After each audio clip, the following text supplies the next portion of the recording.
The butterfly effect. The idea that a small, non-linear event can result in a large ripple effect of outcomes down the line. This is summarized by the metaphor of a butterfly flapping its wings, leading to a large tornado across the world. Look, it sounds crazy, like a bowl of cereal in 2014, causing a monumental moment for all of North America, or a small business deal in 2012, leading to the greatest run of form gaming has ever seen. Some call it coincidence. Well, I don't believe in coincidence. Now, let's take a look at the craziest butterfly effects in esports.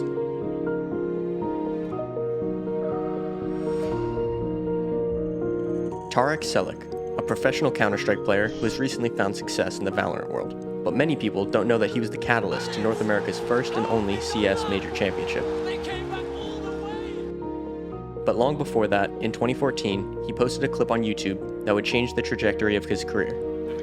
I still remember my college roommate showing me this insane hilarious clip of a dude eating cereal while just casually smoking an entire team. If you've never seen it, here it is.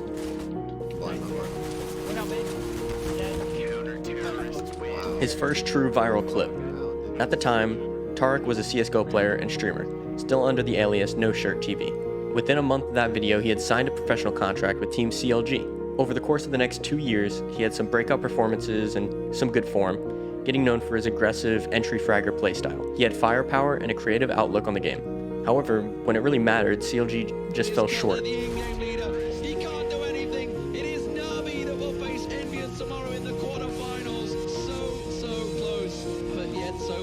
Back-to-back underwhelming placements in ESL Cologne and E-League Season 1 saw the end of his time with the CLG main roster. Tarek was still very well considered a top NA talent, but just didn't have the track record of success. So he announced he would be returning to the thing that made him stand out in the first place, streaming high-octane gameplay and farming content.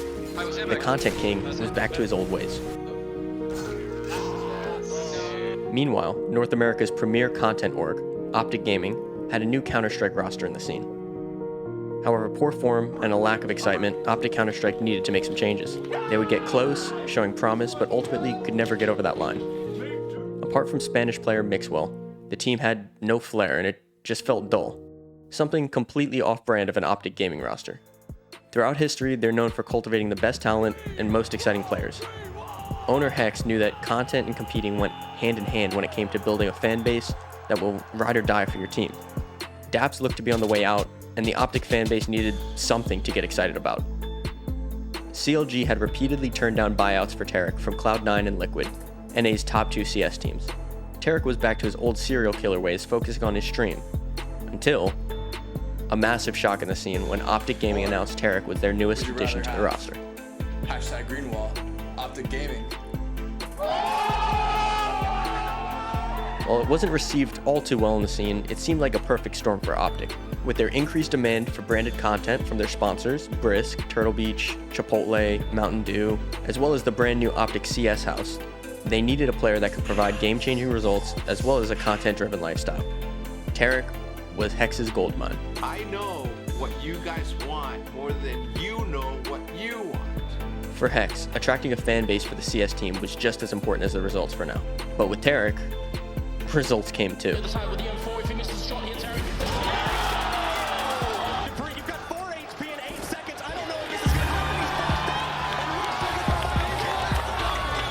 He was still an unpredictable and aggressive entry fragger, so Stanislaw used high-tempo calls to cater to the new team playstyle, which seemed to cater to Tarek. At his time at Optic, he was able to hone his structural Counter-Strike understanding in order to effectively gain team advantages using his unique playstyle, turning the me into a we, without losing sight of the aggression and unpredictability that helped his rise in the first place. This was the first time he was exposed to a Tier 1 NA roster, and it showed as the results started to pour in, winning North Arena Montreal, 50K LAN, and eventually the big one, E-League Season 2 Championship, bringing trophies to the Optic fan base, proving himself to the doubters, and turning the heads of every other NA organization. August 2017, Optic's momentum had stalled. Poor placements had the team looking stagnant, but now a proven player and an E-League champion, Tarek had proved he had what it takes to win. He got an offer from Cloud9 to join the roster as an IGL, alongside his Optic teammate Rush. In my opinion, the most consistent and composed player on that roster anyway. The roster composed of Automatic, Stewie, Skadoodle, Rush, and IGL Tarek. They instantly hit stride and the results were undeniable. The team was built around him and his oppressive playstyle, using what he had learned in his time at Optic to take control. I mean, when your unpredictable and mechanically gifted entry fragger learns to become your big brain IGL simultaneously, the sky really is the limit. And it doesn't always work, but when it does, it's magical.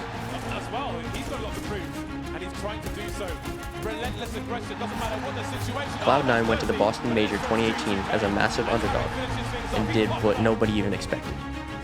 Disposing of CS giants Virtus Pro, Astralis, G2, SK, and finally, FaZe Clan, to become NA's first and only major champion to this day, and Tarek, the only NA major MVP. This was a superstar performance all weekend that led them to victory. Clutches, calls, frags, he had it all. He's got a crossfire with Rush. We've got Guardian in a short position, and he's exposed, but he goes down. Rush still alive, 4 versus 3, and he's taken down. Tarek is not done with this major yet. Here it is, Tarek! They stay alive for one more round. Cloud9, they were forced. He kept that oppressive playstyle, yet was supported by his team every step along the way. While there were many moving parts that brought C9 the only North American CSGO major championship, the Serial 4K was the catalyst. Tarek's first massive viral clip set him on a path from serial killer to content king into NA's premier content org, honing his IGL skills, and when the opportunity arose, the head of the best NA roster, all to become a coveted major champion.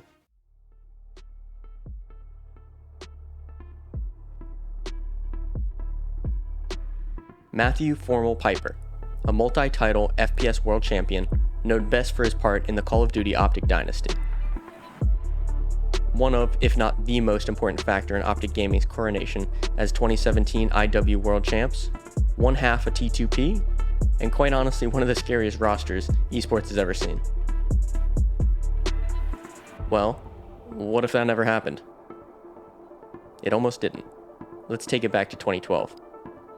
MLG, a staple in gaming and a staple in the Halo professional scene, has cultivated Halo events, championships, and careers since 2004, which came as a massive shock to the community when Microsoft signed a deal with Virgin Gaming to host all Halo tournaments going forward. With Halo 4 now in full bloom, Virgin Gaming had full control, which was not received well by the community, claiming they struck this deal simply for the money to be made with no actual intent to grow the esport. So, who is Virgin Gaming, you may be asking? Well, ever heard of Virgin Mobile, Virgin Airlines, Virgin Media, Virgin Galactic? Yep, all the same company. All owned by British billionaire Richard Branson. Yes, Richard Branson. Businessman and,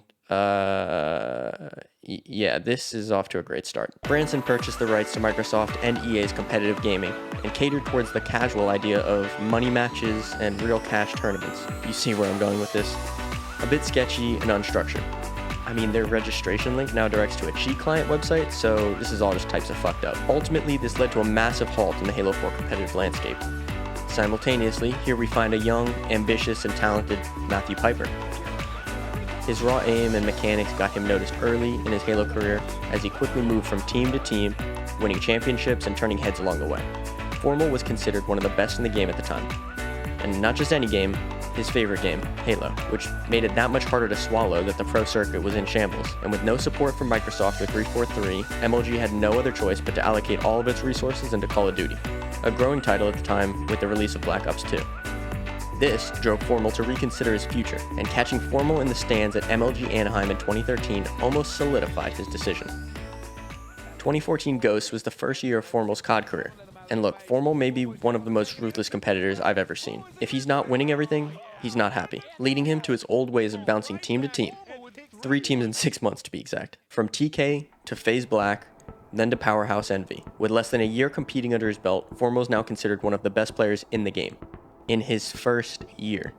Knocking out Optic and winning the G3 championship was the nail in the coffin, raising eyebrows of his future duo, King Scump. Still a rookie, unproven in COD, a known team hopper, and considered a ghoster who wouldn't be good next year, Optic Gaming took a chance. What came next was something nobody expected. Quite possibly the best run of placements I have ever seen. This guy was putting up max Verstappen placements the moment he touched Optic. A dynasty was created, tourney after tourney, one of the most dominant runs in all of gaming. The roster of Formal, Scump, Crim6, and Karma, 4 of the best players now to ever touch the game. This roster was feared, and so was the fan base, but only one thing was missing: a ring. 2017 brought one last chance. It seemed like a do-or-die event for the roster. After 3 years straight of coming into COD Champs as heavy favorites, everyone knew this was their last chance. They had it all, won everything, and yet could just never get it done in the biggest event of the year. With their backs against the wall in grand finals, coming from losers bracket, and needing to win 2 best-of-5s in order to win the event, it was looking rough. The back-to-back bracket reset is one of the hardest things to do in gaming, especially at the highest level, but they had Formal, the best player in the game, on every map. Every single map. Putting up a record 1.44 KD throughout the entire tourney, and widely considered the best single performance of all time in Call of Duty history. Formal had helped his team secure the series, the World Championship, and ultimately cement the dynasty of the best Call of Duty team of all time.